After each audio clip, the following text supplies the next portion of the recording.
পিচাই বাইরে সাইনবোর্ড দেখলাম বাসা ভাড়া দেওয়া হবে। ও আসেন আসেন, ভিতরে আসেন।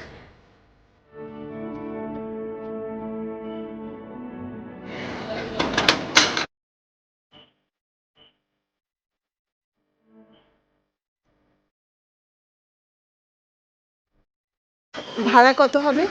সেমি পাকা এক রুমের ঘর, কারেন্ট আছে তবে গ্যাস নাই, নিজের শ্বশুরায় পাক করতে হবে।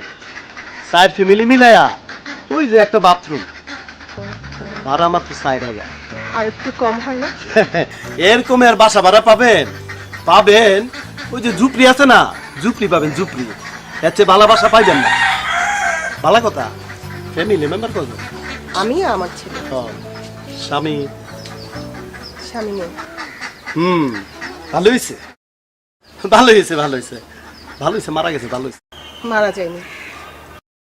এ কি কথা? তা কবে আসতেছেন? মানে মানে আমার বাসাটা পছন্দ হয় নাই? পছন্দ হয়েছে, কিন্তু ভাড়াটা একটু বেশি মনে হচ্ছে। বেশি মনে হচ্ছে? আরে ভাই না না, ভাড়া আপনি চাইলে একটু কমাই দিব মনে। মানে বুঝলাম না। হ্যাঁ কি বলবো, দুঃখের কথা। আপনার মতো আমারও একটা আদরের বউ আছে, গত হয়েছে আজ 5 বছর। একা একার ভাল লাগে না। আপনিও একা, আমিও একা।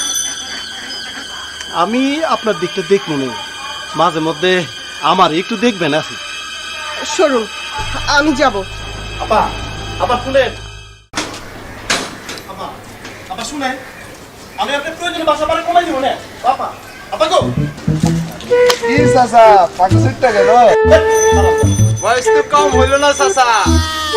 বাপের বিয়ে দেখছি বেড়া। বাজালো আমার সাইকেল।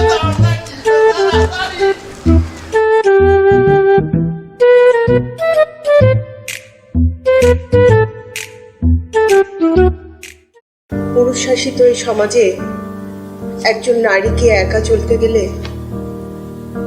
কতটা লাঞ্ছিত হতে হয়, কতটা অপমানিত হতে হয়, তা কেবল ভুক্তভোগীই জানে।